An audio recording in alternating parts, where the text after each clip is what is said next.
Salió recientemente un video de un personaje de internet, de Diego Rusarín, en donde se aventaba la profecía, por así decirlo, de que Donald Trump va a ganar la presidencia una vez más cuando vuelvan a hacer las elecciones en Estados Unidos. Y dentro de su análisis hablaba, me llamó mucho la atención porque menciona tal cual un análisis, no una profecía, que hice quizás hace un par de años, en el cual comparaba la presidencia de Obama, de Barack Obama en los Estados Unidos, con la presidencia de Andrés López aquí en México. Señalaba que de alguna manera Obama había llegado a la presidencia despertando muchas o bastantes expectativas, despertando la esperanza de muchas personas que habían votado por él confiando en que iba a llevar a cabo cambios monumentales en el sistema estadounidense, en el gobierno estadounidense, en los Estados Unidos de América, para ser más exactos. De la misma forma, llegó al poder el presidente Andrés López aquí en México, igual, prometiendo un cambio radical, convirtiéndose en la gran esperanza y haciendo crecer gigantescas expectativas respecto a su gobierno. Al final, lo que sucedió con Barack Obama, un presidente demócrata, el primer presidente negro de los Estados Unidos, el primer presidente que llegó en la era, digamos, de internet y de las redes sociales, despertó tantas expectativas que al final le resultó casi imposible cumplirlas o cubrirlas de manera satisfactoria. Y lo que sucedió es que despertó el enojo, la desesperanza, la molestia, la inconformidad de muchos estadounidenses, al grado que prácticamente le dieron la espalda al Partido Demócrata. Y la siguiente, obviamente Barack se reeligió 2 veces, pero en la siguiente administración quien ganó las elecciones fue un personaje totalmente diferente a Barack Obama. Estamos hablando de Donald Trump, una persona bastante intolerante, déspota, racista, polarizador. Y bueno, una obvia reacción a la molestia de los estadounidenses luego de ver que sus expectativas no se habían cumplido en 8 años de administración de Barack Obama. Hay mucha gente que votó por Barack Obama con la esperanza de que Estados Unidos se transformara por completo. No sucedió, se enojaron y su voto, de enojo, de resentimiento, fue en contra de los demócratas y a favor de Donald Trump. En México, ¿qué irá a pasar con el votante que depositó su confianza, sus esperanzas, sus altas expectativas en el presidente Andrés López? Lo más probable es que en el 2024 veamos un voto de coraje, de inconformidad, de resentimiento, posiblemente en contra del partido Morena, el partido del presidente Andrés López, en una situación paralela a lo que aconteció en el vecino país del norte. Este análisis lo realicé hace unos 2 años por escrito.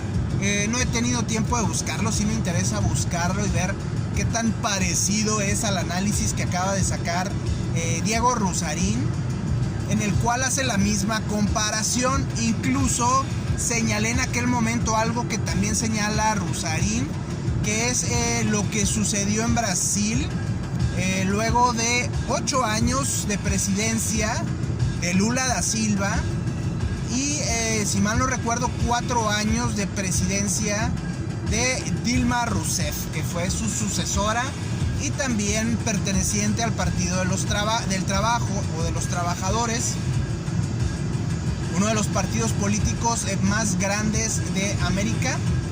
Y bueno, Dilma Rousseff fue de alguna forma acusada sobre temas de corrupción. Fue suspendido su gobierno. Hubo por ahí un presidente interino que estuvo por ahí en un periodo de tiempo corto. Y después en las elecciones se dio la llegada de algo que representa, así como en Estados Unidos, una reacción de enojo, de molestia, de sentido totalmente contrario. Estamos hablando obviamente del triunfo en las casillas, ni más ni menos que de Jair Bolsonaro, presidente de ultraderecha, que muchos llamaban el Trump brasileño. El análisis de Diego Rusarín, que también va a la par con el análisis que hice, hablábamos de que hay una reacción opuesta o contraria, como en las leyes de la física, a esta presidencia, administración o gestión fallida, que traicionó, que no alcanzó a cumplir las expectativas de una mayoría votante. Y bueno, en México hay que considerar cuál pudiera ser esta reacción opuesta, esta fuerza en sentido contrario a lo que representaba el presidente López Obrador, Andrés López. Me llamó la atención que muchos personajes retrógradas, de la ultraderecha retrógrada y conservadora, tomaron el video o el mensaje de Diego Rusarín, al que muchos acusan de ser de ideología de izquierda radical. Y bueno, resulta ahora que dijeron: estoy de acuerdo con el video de Rusarín. O sea, ellos están asumiendo de una forma ingenua o maliciosa el análisis de Rusarín y dicen: sí, va a haber enojo en contra del presidente por no cumplir las expectativas, y esto va a generar un voto en contra y a favor de una fuerza contraria u opuesta. Como esta gente, como les digo, es gente de ultraderecha, retrógrada, conservadora, fanática, religiosa, asumen que las ideas de ultraderecha, las ideas retrógradas, las ideas conservadoras, de conservadurismo social, van a tener el apoyo de la gente, o que van a crecer en el gusto del votante, simplemente por el hecho de estar molestos, de estar inconformes con la presidencia de López, de Andrés López. Aquí hay un tema que no mencionó Rusarín, que no mencioné yo en mi análisis, pero que me di cuenta que no podía funcionar igual como ha sucedido en Estados Unidos de América o en Brasil. No pudiéramos decir que los Estados Unidos son un país conservador en exceso. No pudiéramos decir que Brasil es un país conservador en exceso. Definitivamente son países con mayor progreso que México, con mayor desarrollo. Tal vez Brasil andamos ahí a la par. Y la gran diferencia es que en Estados Unidos sí hay una fuerte vertiente de ultraderecha que está pudiéramos decir infiltrada, o que forma parte de los sectores más radicales del Partido Republicano. En el caso de Brasil sí lo había, sí había partidos de ultraderecha, por la situación que se da más o menos similar en cuanto a tema de racismo, en cuanto a tema de blancos contra negros, que se da en Brasil y que se da en los Estados Unidos de América. En México el tema del mestizaje hace más complicado la existencia tal cual de un partido de ultraderecha. Podemos decir que México es un país bastante conservador, sí. Podemos decir que es tan conservador que cuando se acabó la llamada dictadura perfecta del PRI, el partido que logró derrotar y echar fuera del gobierno federal al PRI fue el PAN, con Vicente Fox, que de hecho Vicente Fox en su gobierno tenía a algunas personas muy cercanas, muy cercanas a la ultraderecha. Estas personas que dicen estar ahora de acuerdo con el análisis de Rusarín, e incluso Rusarín, no toman en cuenta que los sistemas democráticos en los Estados Unidos, en Brasil y en México no son iguales. Esto es algo importante y que se debe de tomar muy en cuenta para poder concluir este análisis, esta comparativa que hizo Rusarín, que hizo un servidor, entre Barack Obama y Donald Trump, entre Lula da Silva y Jair Bolsonaro. En México no hay un personaje tal cual como lo es Donald Trump o como lo es Jair Bolsonaro. Una vez más repito, el tema del mestizaje nos convierte en un caso muy diferente al de Estados Unidos o al de Brasil. Somos una población, pudiéramos decir, menos diversa en cuanto a tema de color de piel, más homogénea, por así decirlo de alguna manera, aunque haya población blanca y negra también, son realmente minorías, y la mayor parte de la población es población mestiza.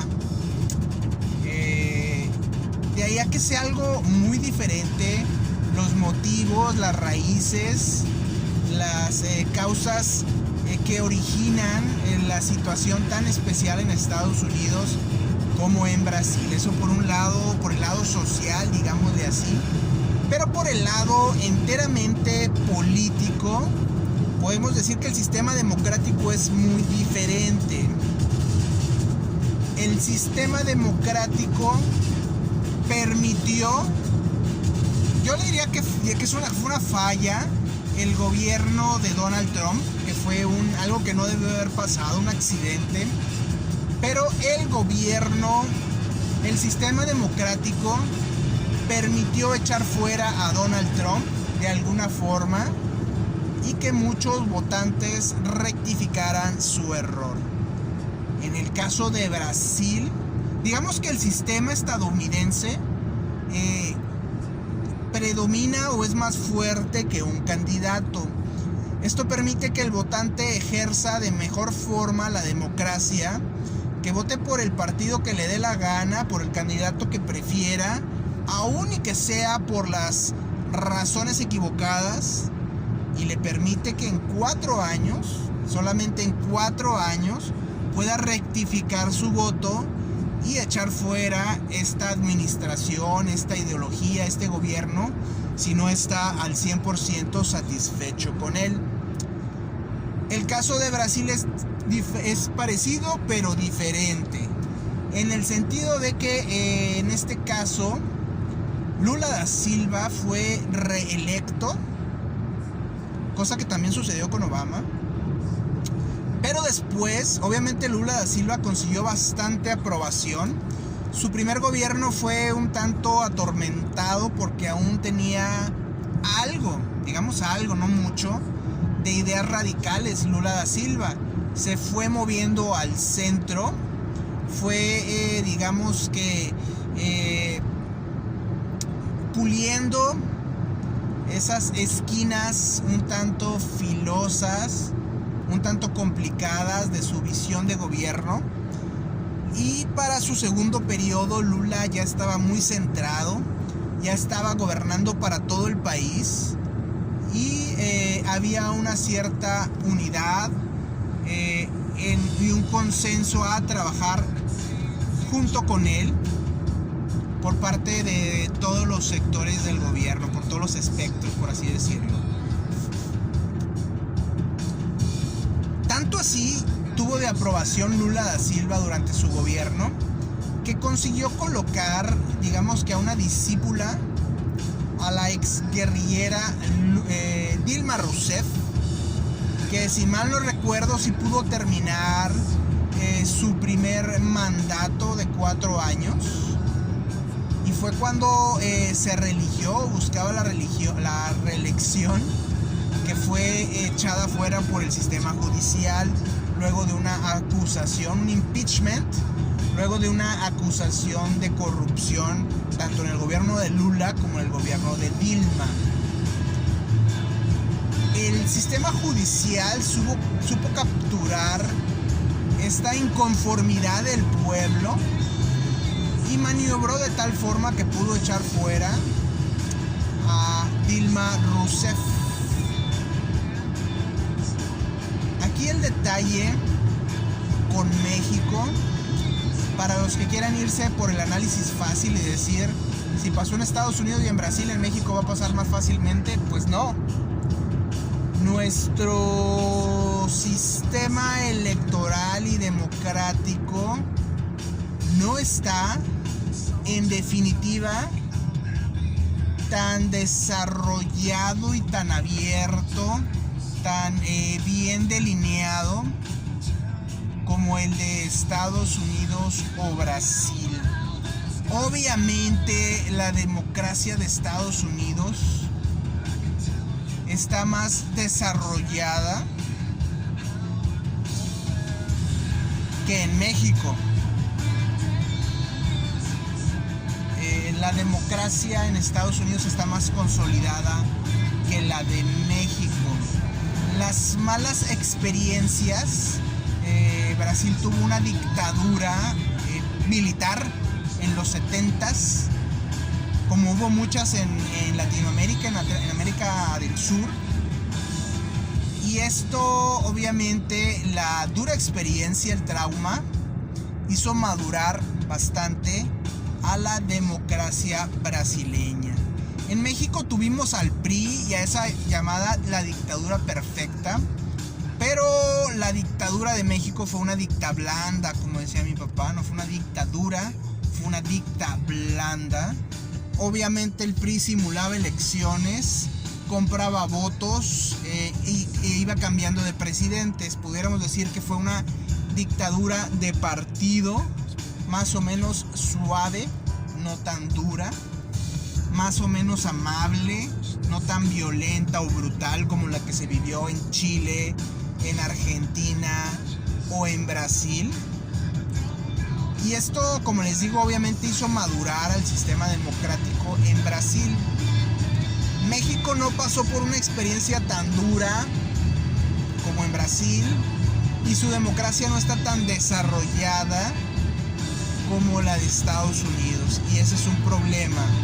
Por otro lado, obviamente no hay un candidato con arrastre, con fuerza, digamos, ya no digamos arrastre o fuerza, sino un candidato visible de ultraderecha, porque la ultraderecha difícilmente va a poder figurar en México, a pesar de que somos un país conservador. Hay que recordar que aunque haya ganado la izquierda del presidente Andrés López, es una izquierda muy conservadora. El presidente es bastante conservador, habla de muchos temas progresistas, por así decirlo. No ha tocado tema de impuestos. No ha avanzado en temas de salud y de educación como muchos gobiernos de izquierda lo han hecho. Y bueno, sería difícil catalogar al presidente López como un presidente de izquierda. Y obviamente eso no genera un opuesto tal cual en la ultraderecha que ni siquiera existe. De hecho, López Obrador llegó a la presidencia en el 2018 con una coalición de amplio rango en el cual se incluía al Partido del Trabajo, que es un partido supuestamente de izquierda, de orígenes salinistas. Estamos hablando de izquierda radical porque adoran a Fidel Castro, adoran a Kim Jong-un, adoran a Mao Zedong. Entonces ese es el tipo de izquierda radical del Partido del Trabajo. Y también Morena se alió con el Partido Encuentro Social, un partido de evangélicos con algunos contactos o conexiones con el PRI, pero considerado de ultraderecha. Qué curioso que alguien que se supone que es de izquierda se termine aliando con un partido de ultraderecha. Qué curioso. Entonces, la situación en definitiva es muy diferente a la situación que se vivió en Estados Unidos, que se vivió en Brasil. Quien crea que el enojo contra López Obrador va a ser de inmediato la caída de su gobierno, quien crea que la gente de inmediato va a votar por algo completamente opuesto a López Obrador, o quien crea que porque cae de gracia y no cumplió con las expectativas Morena, el partido del presidente, el público votante va a buscar a la ultraderecha, está muy jodido y muy equivocado en su análisis. Y todo esto a raíz de que Morena es una mezcla muy extraña. Hay que recordar que tenía incluso o tiene miembros que son de la ultraderecha, como Manuel Espino, como Alfonso Romo. Se llevó a Germán Martínez, que fue de parte del comité de campaña, era presidente del PAN, si mal no recuerdo, cuando fue presidente Felipe Calderón del PAN. Entonces es muy difícil, está muy poco definida la izquierda como tal dentro de Morena. Es una izquierda poco definida, medio borrosa, medio nebulosa, medio sin orillas bien establecidas. Y eso hace difícil que se busque el extremo contrario realmente. Por otro lado, el sistema democrático, no es el de Estados Unidos, no es el de Brasil. Y pudiera, hay que recordar que no está muy lejos la época del PRI, que compraba elecciones, que metía votos fantasmas, que alteraba los listados nominales donde vienen los votantes registrados. Y bueno, eso no está muy lejos. Hay que recordar que el presidente Andrés López viene del PRI y es un admirador del PRI. Morena es un hiperpriismo y una añoranza del viejo PRI, del PRI de los 70s. Entonces, lo que pudiera pasar es que el sistema quede truqueado y eso haga que el presidente o su alfil o su candidato o su títere o su corcholata, como quieran llamarle, consiga ganar en el 2024 gracias a que el presidente esté metiéndose ahí y tomándose fotos junto a él. Hay que recordar que Morena no tiene más figuras políticas de altura, de nivel, que el presidente Andrés López. Así que Andrés López va a tener que estar en campaña junto a quien sea el candidato de Morena, el partido oficial, para el 2024. No va a ser tan fácil que haya un cambio de estafeta, un cambio de poder, que se dé realmente la alternancia por las cuestiones heredadas del PRI que tiene Morena, que va a buscar permanecer, que va a buscar seguir en el poder. Entonces, el análisis de Rusarín, que aplauden los retrógradas de la ultraderecha conservadora no está completo, no está bien profundizado y no está bien analizada, que aunque sí hay paralelos, no está analizada a fondo la situación en el país y la de los jugadores que señalaba Rusarín. ¿Qué puede suceder? Que si la oposición no está unida, si el votante en masa no está convencido de que se debe de castigar a Morena por sus malos resultados en el país, no se le va a poder quitar el poder a Morena, el partido oficial. Hay que entender que no se puede crear una figura que compita a una candidatura presidencial de la noche a la mañana, y no la hay tal cual. Hay muchas, pero están de alguna forma desprestigiadas. Y aquí el tema es si el PAN, que es la segunda fuerza política del país, va a poder realmente dar la contra a lo que está pasando en Morena o en el país, o simplemente no se le va a poder quitar el poder. ¿Cuál es la gran opción? ¿Cuál es la gran clave para que si gana Morena no haga tanto daño en el 2024 y poder dar reversa a ciertas ideas nefastas, a ciertas iniciativas oscuras por parte del gobierno de Andrés López? La clave son las cámaras, tanto de Senado como de diputados. El votante, los ciudadanos de este país tienen que entender que probablemente el próximo presidente de México venga del partido Morena, pero lo que tienen que hacerse a la idea desde el día de hoy es que las cámaras, la Cámara de Diputados y la Cámara de Senadores, van a quedar con mayoría de la oposición. Si va a seguir habiendo un daño al país en el 2024, que se pueda controlar, que se pueda acotar, y que más allá del autoritarismo que ha practicado el presidente Andrés López, se practique un consenso, un diálogo entre las fracciones que habiten en el Senado y en las diputaciones. Ese es el punto más importante para las elecciones del 2024.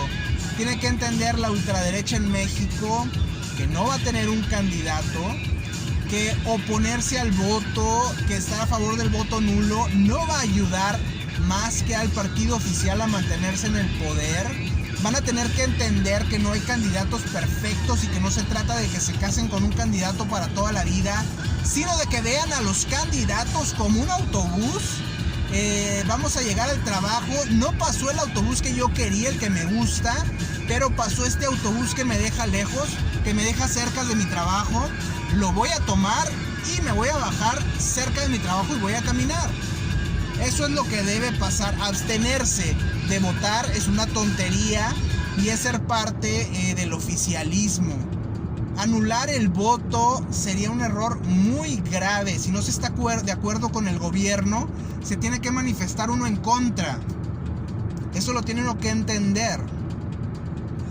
Puede ser que no te guste la oposición, puede ser, es muy viable, pero esa es la única manera de echar fuera al gobierno actual si no estás contento y satisfecho con él. Veo difícil que pueda perder Morena la presidencia en el 2024. Yo la verdad lo veo difícil. No porque lo diga Diego Rusarín o porque haya pasado en Brasil y en Estados Unidos, sino porque el sistema es infinitamente diferente y porque no hay un opuesto radical tal cual a lo que está haciendo Morena actualmente. No se dejen engañar, no anulen su voto, no voten por alguien de ultraderecha que va a obtener el 1 o el 2% de votos. De lo que se habla y de lo que se requiere es de dos cosas: la unificación de la oposición y el voto de castigo por un solo partido unido, bien establecido, bien enfocado por parte del votante, que permita que la oposición, si no gana la presidencia, por lo menos que pueda quitarle el poder y la mayoría en las cámaras al partido oficialista. Para mí, este sería el gran objetivo, y de quitarle la mayoría, de volverlos minoría en el Congreso, en las cámaras, a los diputados y senadores de Morena. Ese sería realmente el gran triunfo electoral de la oposición en el 2024. Olvidémonos de los presidentes, olvidémonos, creo yo, de poder quitar del poder a López Obrador, pero lo que sí se puede hacer es acotar el poder, que no tenga todo el poder. Lo que sucedió a mitad de sexenio, que perdió esa gran mayoría, esa sobrerepresentación en las cámaras, y eso pausó o hizo que muchas de sus más locas y radicales iniciativas no se llevaran a cabo. De eso se trata. No tengo problema. Si quieren votar por Morena para presidentes, voten por quien quieran, pero las cámaras y el Senado dénselo a alguien más. Esa va a ser la mejor manera de que haya una buena gobernanza en el país, en México, y que nuevamente tomemos las riendas del país.